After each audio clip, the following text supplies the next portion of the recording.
Good morning बच्चों। आज हम लोग साइंस 1 में 13वां लेसन पढ़ने वाले हैं। कार्बन एक महत्वपूर्ण तत्व। आज इसमें हमको स्टार्ट करना है, वो घटक आपकी स्क्रीन पे दिया गया है। तो इसमें जो पहला घटक है आपका, वो है कार्बन के अकेलासी अपरूप। हमको स्टार्ट करना है कार्बन के अकेलासी अपरूप। इससे पहले की कक्षा में आपने कार्बन के केलासी रूप के बारे में देखा था, कार्बन के बारे में इंट्रोडक्शन भी देखा था, तो वो आपको समझ में आया होगा।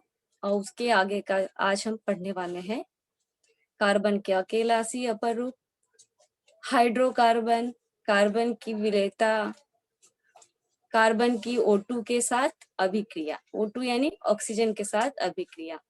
इसके बाद चूने के पानी की कार्बन डाइऑक्साइड गैस के साथ अभिक्रिया।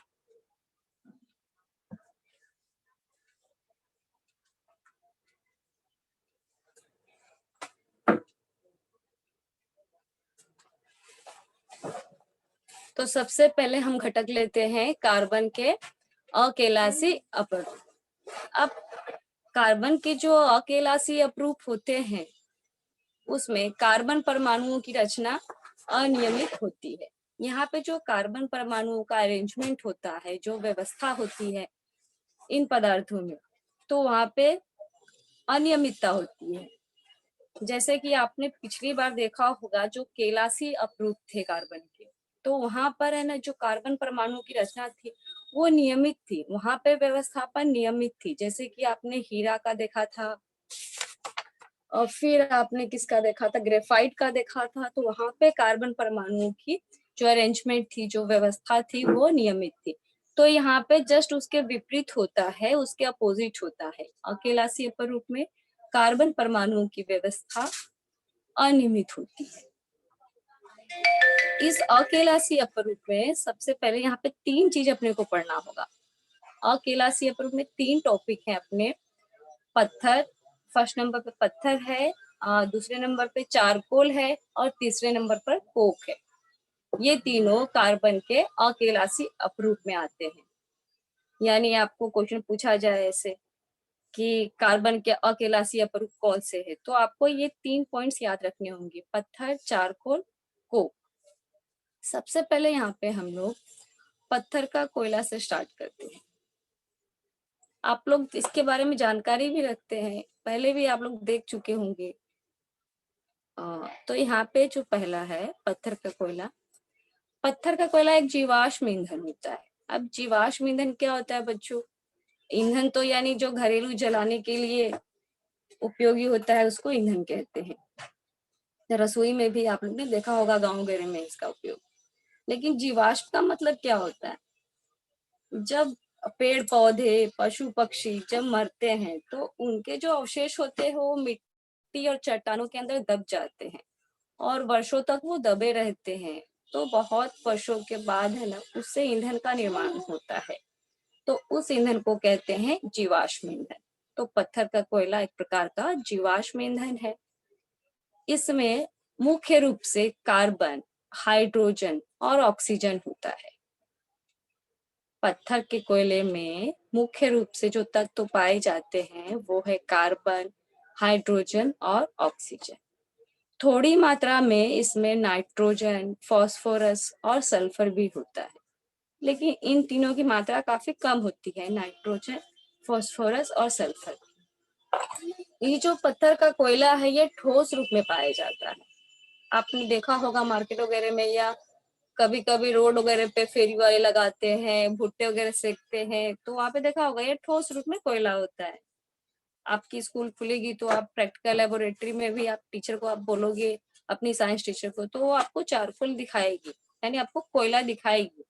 तो आप महसूस कर सकते हो कि कैसा होता है, आपको पता चलेगा कि वो ठोस रूप में है। अब पत्थर के कोयले का प्रकार। पत्थर के कोयले के 4 प्रकार होते हैं बच्चों। पहला है पिट, दूसरा है लिग्नाइट, तीसरा है बिटुमिनस, और चौथे नंबर पर है एंथ्रेसाइट। अब इन चारों के बारे में हम एक एक करके जानकारी प्राप्त करेंगे। इनके बारे में जानकारी प्राप्त करने से पहले इसकी आकृति देख लेते हैं। आपके टेक्स्ट बुक में भी दी है, वही आकृति है, ध्यान से देखिए। यहाँ पे देखिए पहला पिट की आकृति दिखाई गई है, दूसरा लिग्नाइट है, और तीसरे नंबर पे बिटुमिनस है, फिर एंथ्रेसाइट है, और लास्ट में क्या है, कोक है। तो ये सब क्या है, कार्बन के अकेलासी ग्रुप। इनको ध्यान से देखिए, फिर आगे हम लोग बढ़ते हैं।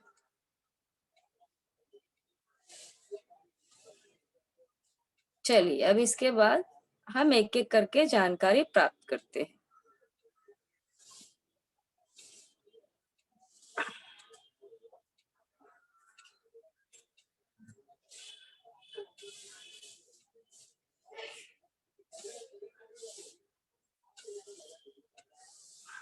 बच्चों यहाँ पे सबसे पहला जो अपना है कोयले के प्रकार में, ये है आपका पिट।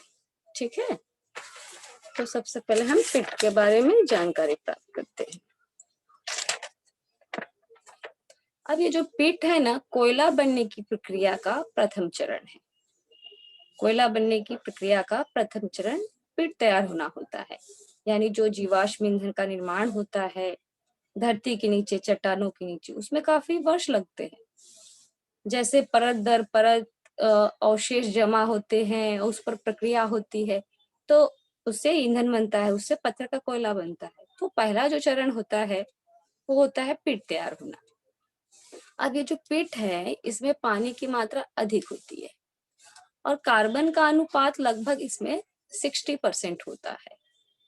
इससे जो ऊष्मा प्राप्त होती है वो बहुत कम मात्रा में प्राप्त होती है, क्योंकि देखिए यहाँ पे कार्बन का, यहाँ पे स्टार्टिंग जो स्टेज है, पिट तैयार होना प्रथम चरण है, तो यहाँ पे कार्बन का अनुपात कम दिया है, 60% ही दिया गया है।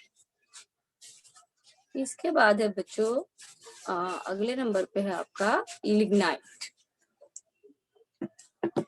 भूगर्भ में जब अत्यधिक दाब और तापमान बढ़ता है, जमीन के नीचे, भूगर्भ यानी जमीन के नीचे जब अत्यधिक दाब और तापमान में वृद्धि होती है, तो उस टाइम पे ये जो पिट है, प्रथम चरण में जो पिट बना है उसका रूपांतरण लिग्नाइट में होने लगता है।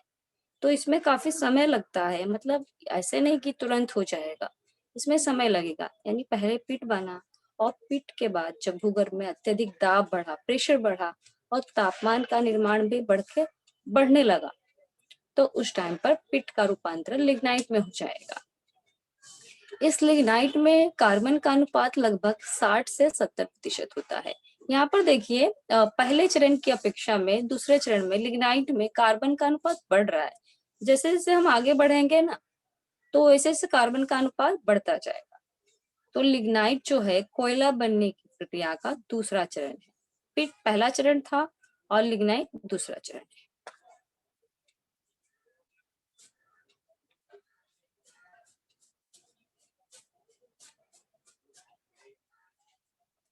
इसके बाद देखिए बच्चों तीसरे नंबर पर है बिटुमिनस। बिटुमिनस कोयले के निर्माण के तीसरे चरण में आता है। कोयले के निर्माण के तीसरे चरण में बिटुमिनस का निर्माण होता है, यानी जब है ना लिग्नाइट पर, ये ऊपर वाला जो सेकेंड नंबर है आपका दूसरा चरण, जब लिग्नाइट पर आगे की प्रक्रिया होती है, जब और समय व्यतीत होता है और उस पर प्रक्रिया होता है, तब बिटुमिनस का निर्माण होता है। यानी बिटुमिनस कोयले के निर्माण के तीसरे चरण में आता है। तीसरे चरण में बिटुमिनस का निर्माण। इस बिटुमिनस में कार्बन का अनुपात लगभग 70 से 90% है। अब यहाँ पे फिर देखिए पिछले में था कार्बन का अनुपात 60 से 70%, अब यहाँ पे बढ़कर हो गया है 70 से 90% कार्बन का अनुपात। इसके आगे आता है एंथ्रेसाइट। अब ये जो एंथ्रेसाइट है, बिटुमिनस पर जब आगे की प्रक्रिया होती है तब एंथ्रेसाइट का निर्माण होता है। तो ये एंथ्रेसाइट आखिरी स्टेज है। एंथ्रेसाइट को कोयले का शुद्ध रूप माना जाता है। यह कठोर होता है और इसमें जो कार्बन का अनुपात होता है वो लगभग 95% होता है। सबसे अधिक मात्रा में कार्बन का अनुपात एंथ्रेसाइट में होता है, ये आप ध्यान रखिएगा। पिट में सबसे कम मात्रा में कार्बन का अनुपात था और एंथ्रेसाइट में सबसे अधिक कार्बन का अनुपात है 95%। इसीलिए इसको कोयले का शुद्ध रूप माना जाता है और ये कठोर होता है। तो ये था आपका ना पत्थर के कोयला, यानी जो आपका जो अप्रूव था, हम लोग जो कार्बन का अप्रूव पढ़ रहे हैं, अकेला से अप्रूव पढ़ रहे हैं, तो उसमें से फर्स्ट नंबर पर जो पत्थर का कोयला था, तो उसके हमने ये 4 प्रकार कवर किए हैं। इसके बाद जो दूसरा अप्रूव है वो है चारकोल। तो अब चारकोल के बारे में जानकारी प्राप्त करेंगे।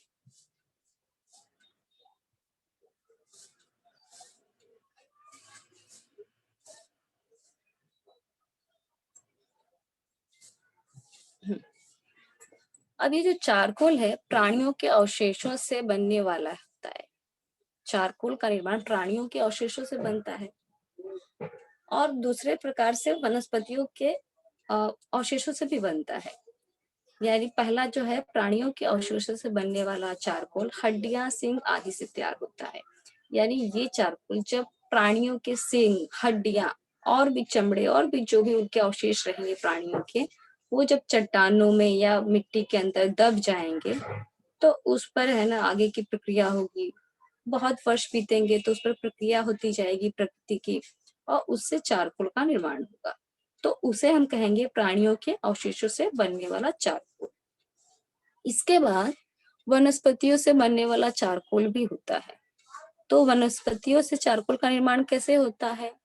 लकड़ी को जब कम हवा में अपूर्ण ज्वलन से जलाते हैं, यानी लकड़ी को कम हवा में अपूर्ण ज्वलन देते हैं तब बनता है। अब ये अपूर्ण ज्वलन क्या होता है बच्चों? लकड़ी को कम हवा में अपूर्ण ज्वलन, यानी वहां पे देखिए ऑक्सीजन की पूर्ति बराबर से नहीं होती है। अपूर्ण ज्वलन कब होगा लकड़ी का? जब लकड़ी को पूरी रूप से मतलब सफिशिएंट मात्रा में जब ऑक्सीजन नहीं मिलेगा तब लकड़ी का अपूर्ण ज्वलन होगा। तो उस समय जो चारकोल बनेगा उसको बोलेंगे वनस्पतियों से बनने वाला चारकोल।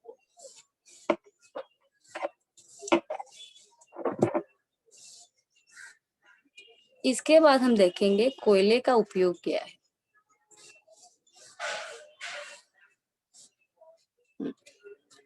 कोयले का उपयोग कहाँ पे है? देखिए, पहला है कारखानों में तथा घरों में कोयला ईंधन के रूप में उपयोगी है। गांव वगैरह में, अभी यहाँ शहर में हम लोग इतना यूज नहीं करते हैं। यहाँ पे जो रोड साइड फेरी वाले होते हैं तो शकरकंद भूजने के लिए या भुट्टे भूजने के लिए और सिगड़ी में कोयले का इस्तेमाल करते हैं। फिर हम घरों में, गांव में ज्यादातर, गांव में ईंधन के रूप में वहां पे खाना बनाने के लिए हम लोग रसोई में वहां पे कोयले का इस्तेमाल होता है।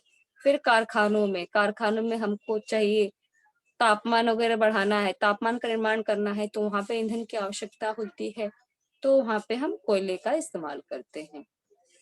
पहले के जमाने में जो भाप से ट्रेन चलती थी तो वहां पे भी कोयले का इस्तेमाल होता था। और दूसरे नंबर पर क्या है? कोल गैस तथा कोल तार प्राप्त करने के लिए कोयले का उपयोग किया जाता है। अब ये कोक क्या है ये आगे दिया गया है, कोक के बारे में जानकारी दी गई है तो वहां पे हम देखेंगे। फिर कोल गैस, ये एक प्रकार का गैस है जो कोयले से निकाला जाता है। फिर थर्ड है कोल तार। अभी कोल तार भी एक प्रकार का पदार्थ है, एक प्रकार का ब्लैकिश पदार्थ होता है जिसे कोयले से प्राप्त करते हैं और इसका उपयोग घरों के मरम्मत वगैरह में किया जाता है। इसके बाद है विद्युत निर्मित के लिए तापीय विद्युत केंद्र में कोयले का उपयोग किया जाता है।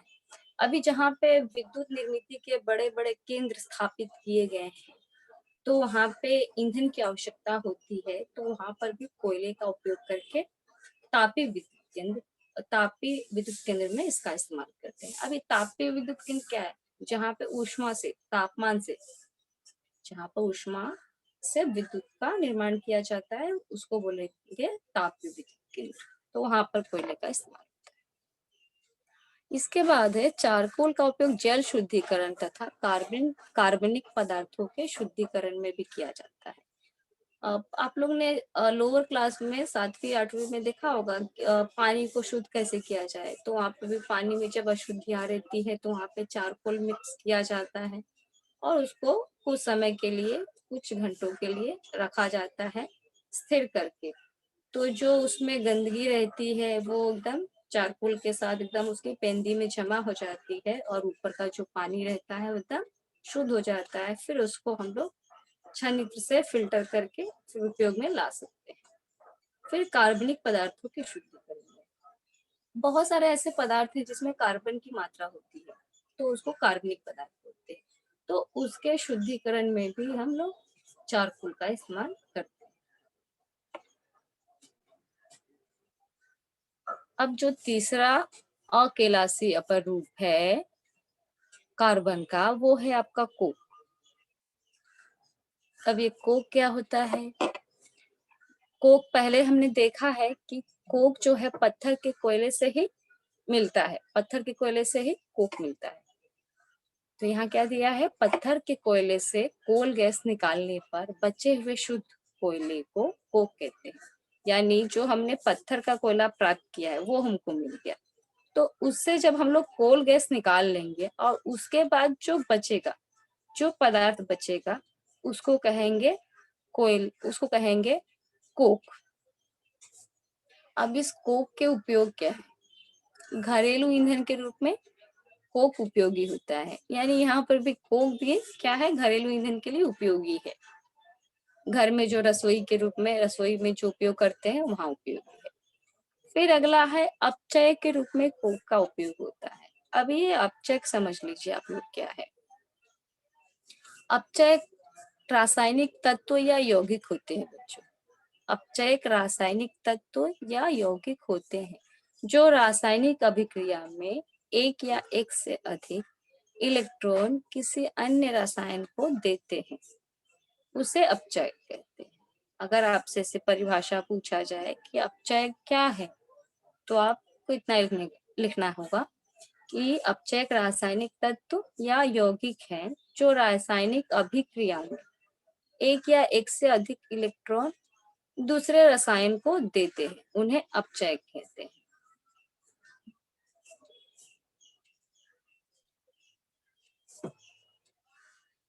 तो यहाँ पे बच्चों कार्बन के जो अपर रूप थे अकेलासी, ये खत्म किया हमने। इसके बाद जो आगे अपने को पढ़ना है, नेक्स्ट जो अपना घटक है वो है हाइड्रोकार्बन। अब देखिए यहाँ पे हाइड्रोकार्बन, ये मूलभूत कार्बनिक यौगिक होते हैं, ठीक है, जिसमें कार्बन होता है। अब इसके नाम में भी देखिए क्या छिपा है, हाइड्रोकार्बन। यानी हाइड्रो यानी हाइड्रोजन और कार्बन यानी कार्बन, यानी ऐसे यौगिक जिसमें कार्बन के साथ हाइड्रोजन समाविष्ट हो उन्हें हम क्या कहेंगे, हाइड्रोकार्बन। यानी अगर आपको परिभाषा लिखना हो हाइड्रोकार्बन क्या है, तो यहाँ पे लिखेंगे ऐसे कार्बनिक यौगिक जिसमें कार्बन के साथ हाइड्रोजन समाविष्ट हो, उसे हाइड्रोकार्बन कहते हैं। हाइड्रोकार्बन को मूलभूत कार्बनिक यौगिक माना जाता है। अगर ऐसा क्वेश्चन आए कि मूलभूत कार्बनिक यौगिक क्या है, तो आप लिखेंगे हाइड्रोकार्बन। कार्बन का इलेक्ट्रॉनिक स्वरूपण आपने पिछली बार भी देखा कि होता है 2-4। कार्बन का परमाणु क्रमांक 6 है और कार्बन का इलेक्ट्रॉनिक स्वरूपण 2-4 है, 2,4। यानी इसकी पहली कक्षा में 2 इलेक्ट्रॉन है और अंतिम कक्षा में 4 इलेक्ट्रॉन है। इसमें 2 ही कक्षाएं हैं बच्चों। पहली कक्षा में 2 इलेक्ट्रॉन और दूसरी कक्षा में 4 इलेक्ट्रॉन।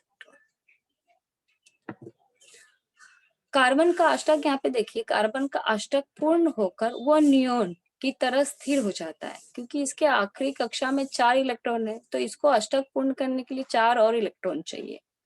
तो अंतिम कक्षा में अष्टक पूर्ण होके 8 इलेक्ट्रॉन हो जाएंगे। तो इसका क्या हो जाएगा तब इलेक्ट्रॉनिक स्वरूपण 2,8। तब ये नियोन जैसा स्थिर हो जाएगा, क्योंकि नियोन का इलेक्ट्रॉनिक स्वरूपण 2,8 है। अष्टक पूर्ण होते समय इलेक्ट्रॉन की लेन देन ना होकर साझेदारी होती है। जब इसका कार्बन का अष्टक पूरा होता है तो उस समय पर इलेक्ट्रॉन का लेन देन नहीं होता, साझेदारी होती है। यानी आधा हिस्सा कार्बन के इलेक्ट्रॉन, और जिससे भी प्रक्रिया करेगा तो उसका आधा साझेदारी। कार्बन की यहाँ पे संयोजकता 4 है। 4 क्यों है? क्योंकि कार्बन के अंतिम कक्षा में 4 इलेक्ट्रॉन हो, तो अंतिम कक्षा में जितना इलेक्ट्रॉन होता है वही उसकी संयोजकता होती है। तो यहाँ पे कार्बन के अंतिम कक्षा में 4 इलेक्ट्रॉन है, इसके लिए इसकी संयोजकता 4 है। इसका क्या मतलब हुआ, अर्थात कार्बन दूसरे कार्बन के साथ या अन्य तत्वों के परमाणु के साथ 4 अधिकतम सहसंयोजकी बंध बनाता है। क्योंकि इसकी अंतिम कक्षा में 4 ही इलेक्ट्रॉन है, इसके लिए यह अन्य परमाणु के साथ या कार्बन के साथ 4 सहसंयोजकी बंध बना सकता है। सहसंयोजकी बंध यानी जब इलेक्ट्रॉनों की ना साझेदारी होती है और उस समय जो बंध बनता है उसे सहसंयोजकी बंध कहते हैं। इसके आगे है बच्चों मीथेन का निर्माण। अब ये मीथेन का निर्माण कैसे होता है, देखिए। जब एक कार्बन के परमाणु 4 इलेक्ट्रॉन की हाइड्रोजन के 4 परमाणुओं के इलेक्ट्रॉनों के साथ साझेदारी करने पर 4 कार्बन हाइड्रोजन बंध बनते हैं, तब मीथेन का सूत्र है CH4 का अणु बनता है। इसको अभी आकृति की सहायता से आप समझेंगे तो आपको आसानी लगेगा। रुकिए यहाँ पे देखिए, यहाँ पे देखिए आपके लेफ्ट हैंड साइड में मिडल में एक कार्बन है और उसके चारों साइड से एक एक हाइड्रोजन है। और फिर राइट हैंड साइड में देखिए, वहां पे भी मिडल में कार्बन है और उसके चारों साइड से हाइड्रोजन है, 4 हाइड्रोजन है। और ऊपर और नीचे और लेफ्ट राइट 2-2 डॉट है। तो वो जो 2-2 डॉट है ना, वो दर्शा रहा है इलेक्ट्रॉन्स। वो क्या दर्शा रहा है, इलेक्ट्रॉन्स। तो इससे पता चल रहा है जो कार्बन के ना 4 है ना इलेक्ट्रॉन्स है, वो हाइड्रोजन के 4 इलेक्ट्रॉन के साथ साझेदारी करके 4CH यानी कार्बन हाइड्रोजन का बंध बनाता है। तब किसका निर्माण होता है, मीथेन का निर्माण होता है। यानी मीथेन में देखिए एक कार्बन है और 4 हाइड्रोजन है। इसके लिए इसका अणु सूत्र क्या बना, C एक है तो C, एक ही C। और H4 है, इसके लिए CH4। इसके लिए देखिए ये सूत्र बना आपका CH4 का अणु बनता है। और यहाँ पे कार्बन हाइड्रोजन का 4 बंध बने हैं।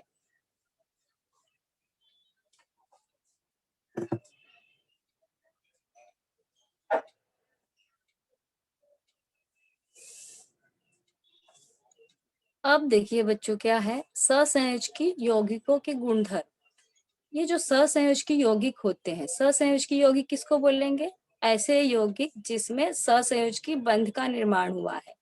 जो यौगिक सहसंयोजकी बंध का निर्माण करके बने हैं उन्हें सहसंयोजकी यौगिक कहेंगे। सहसंयोजकी यौगिकों का गलनांक तथा क्वथनांक कम होता है। गलनांक यानी ऐसा टेम्परेचर जिसपे वो यौगिक गलता है, और क्वथनांक यानी ऐसा टेम्परेचर जिसपे दिया गया यौगिक का तापमान 100 डिग्री तक पहुंच जाता है। सहसंयोजकी यौगिक प्रायः पानी में अविलेय तथा कार्बनिक विलायकों में विलेय होते हैं। अविलेय का मतलब होता है जो पानी में नहीं घुलता है, और विलेय यानी जो घुलता है। सहसंयोजकी यौगिक ऊष्मा तथा विद्युत के मंद चालक होते हैं। मंद चालक यानी जिसमें विद्युत धारा और ऊष्मा का प्रवाह बहुत धीमी गति से होता है, उसे मंद चालक कहते हैं। इसके आगे आता है संतृप्त तथा असंतृप्त हाइड्रोकार्बन। ये सारे टॉपिक्स हम लोग हाइड्रोकार्बन में ही कवर कर रहे हैं बच्चों। कार्बन परमाणु आपस में तथा अन्य तत्वों के परमाणुओं से बंध बनाकर श्रृंखला बना सकते हैं। ये जो कार्बन परमाणु है एक के बाद एक जुड़ते जाते हैं, या फिर कार्बन के बाद दूसरा अन्य तत्व भी जुड़ता जाएगा, एकदम लाइन में जुड़ता जाएगा। कैसे चेन बनती है वैसे चेन बनेगी। इंग्लिश में चेन और हिंदी में उसको बोलेंगे श्रृंखला। तो कार्बन परमाणु के अंदर क्षमता होती है, उनका गुणधर्म होता है कि वो श्रृंखला बना सकते हैं। तो जिस हाइड्रोकार्बन में कार्बन कार्बन सभी कार्बन परमाणुओं में केवल एकल बंध होता है, उसे संतृप्त हाइड्रोकार्बन कहते हैं। यानी जब 2 कार्बन, यहाँ पे देखिए C है, एक ही डैश मैंने मारा है, यानी वहां पे एकल बंध है, एक सिंगल बंध है। तो जब कार्बन कार्बन परमाणुओं में एकल बंध होता है तो उस तरह के हाइड्रोकार्बन को संतृप्त हाइड्रोकार्बन कहेंगे। और इसके उदाहरण है इथेन C2H6, और इसको हम लिखेंगे कैसे, CH3 तो यहाँ पे देखिए CH3 डैश CH3 है, यानी वहां पे सिंगल लाइन है, यानी एकल बंध है। फिर प्रोपेन में देखिए CH3 dash CH3 dash CH3, तो यहाँ पे भी देखिए एकल बंध, एक सिंगल लाइन यानी एकल बंध है। तो ये कैसे होंगे? संतृप्त हाइड्रोकार्बन। इसके विपरीत ऐसे हाइड्रोकार्बन जिसमें कार्बन कार्बन परमाणुओं के बीच द्विबंध या त्रिबंध होगा। द्विबंध यानी देखिए 2 लाइन दिया है और त्रिबंध में देखिए 3 लाइन खींचा है। तो इस तरह का जब बंध बनेगा 2 कार्बन परमाणुओं के बीच, तो उन्हें हम कहेंगे असंतृप्त हाइड्रोकार्बन।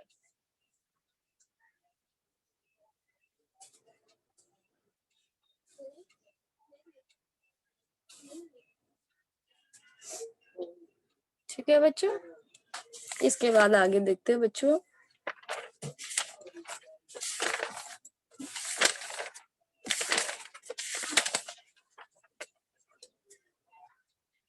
इसके आगे है बच्चों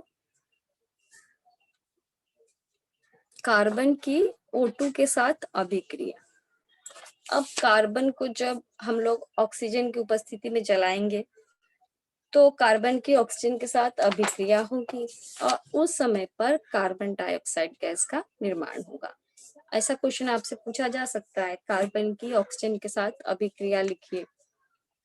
तब आपको यही लिखना होगा कि कार्बन की जब ऑक्सीजन के साथ अभिक्रिया होती है तो कार्बन डाइऑक्साइड गैस का निर्माण होता है।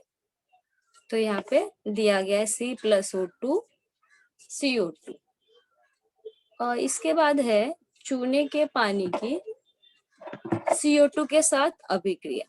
और पहले आप आकृति देख लीजिए, उसके बाद ये देखते हैं, हम समझते हैं। यहाँ पे देखिए, यहाँ पे जो 13.10 डायग्राम दिखाया है चूने के पानी की CO2 के साथ अभिक्रिया। अब चूने का पानी यानी उसको बोलेंगे कैल्शियम ऑक्साइड।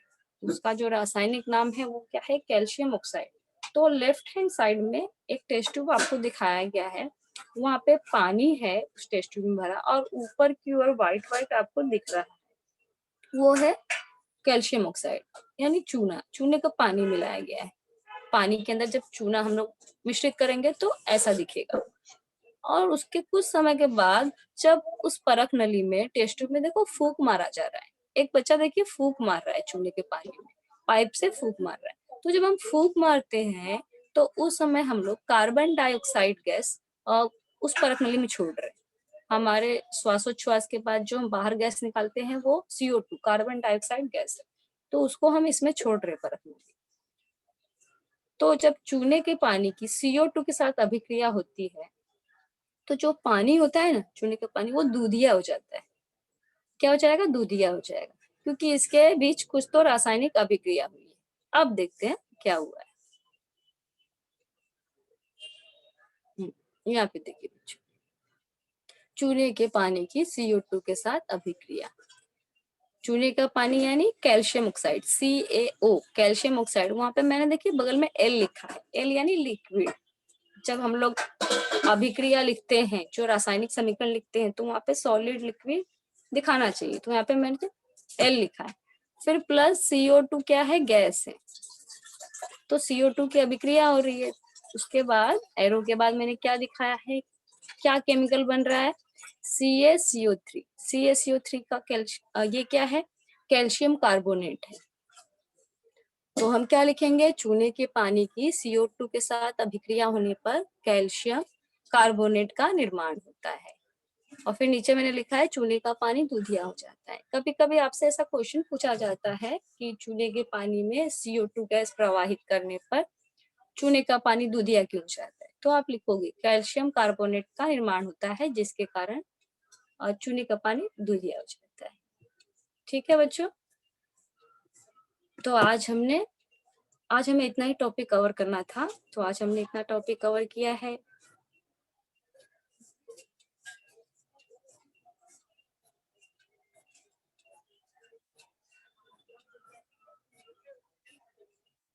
बच्चों पिछली बार आप लोगों में से किसी बच्चे ने क्वेश्चन पूछा था ध्वनि वेग के प्रकार। तो आपकी जो किताब है पाठ्यक्रम, मैंने उसमें देखा है ध्वनि वेग के प्रकार ऐसा कोई घटक आपको नहीं दिया गया है, सिर्फ ध्वनि का वेग है। ध्वनि वेग का प्रकार ऐसा कोई घटक नहीं है। चलिए, तो आज हमने क्या पढ़ा बच्चों? कार्बन के अकेला C अप्रूव, हाइड्रोकार्बन, कार्बन की विलेयता, कार्बन की ऑक्सीजन के साथ अभिक्रिया, चूने के पानी की CO2 के साथ अभिक्रिया। अभी आपके स्क्रीन में ये सारे टॉपिक्स मैंने रखे हैं, घटक रखे हैं। इसमें से अगर आपको फिर से किसी चीज का रिवीजन चाहिए तो मुझे बताइए, मैं फिर से रिपीट कर दूंगी। आपको इसमें से कुछ नहीं समझा है तो मुझे बताइए, मैं फिर से रिपीट कर दूंगी।